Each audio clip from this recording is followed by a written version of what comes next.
Okay, story time. We're going back to the early 2000s. Celebrity scandals were chaotic, tabloids were savage, and nobody was safe. Not even America's favorite goth princess.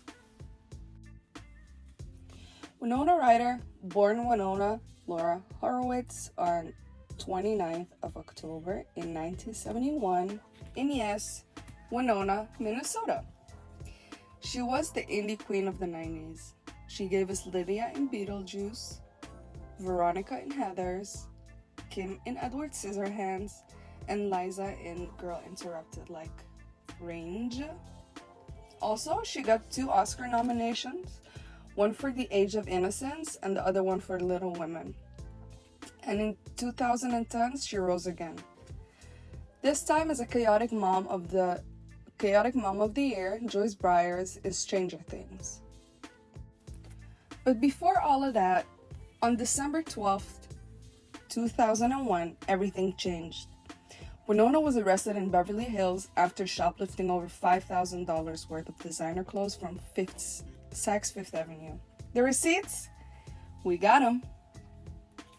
Including 760 Marc Jacobs sweater, 750 Yves Saint Laurent blouse, $16 for some Calvin Klein socks because even rebels get cold feet.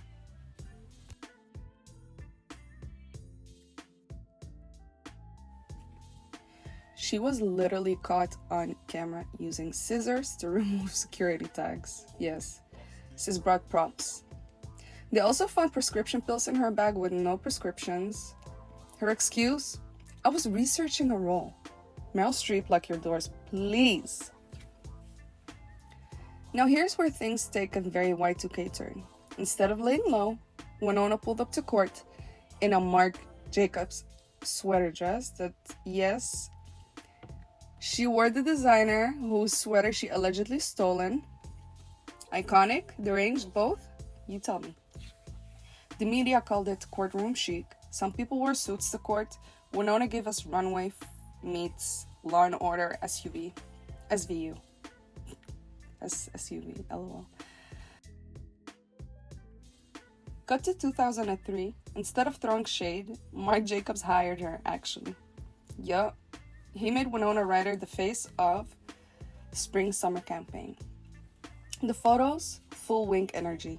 Winona in a dressing room, clothes everywhere, scissors in the frame, and a don't tell anybody smirk on her face.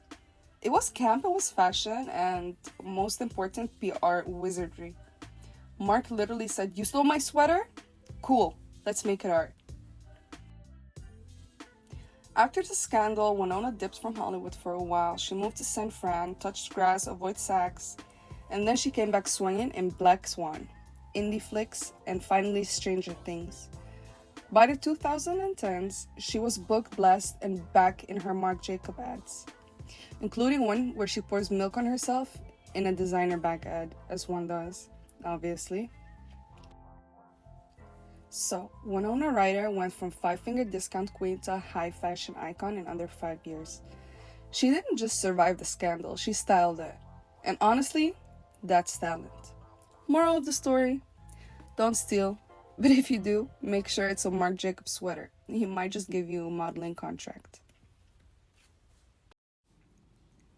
In the end, Winona Ryder was sentenced in December 2002 after being convicted of felony grand theft and vandalism for the Saks Fifth Avenue incident.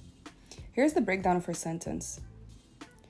3 years of probation, 480 hours of community service, $3,700 in fines, $6,355 in restitution to Saks Fifth Avenue, mandatory psychological and drug counseling, ordered to stay away from sex stores during her probation. Although she was convicted of 2 felons, she avoided jail time and her charges were later reduced to misdemeanors after completing her probation successfully. And get this, during her sentencing, the judge praised her excellent probation report, how well she complied with her community service. From shoplifting sweaters to getting shoutouts from the court, Winona really did it all. What movie do you like most from Winona? I think I like Edward Scissorhands. And as a girl flick, I like Heathers. Let me know what you think, and I'll see you in the next video. Bye!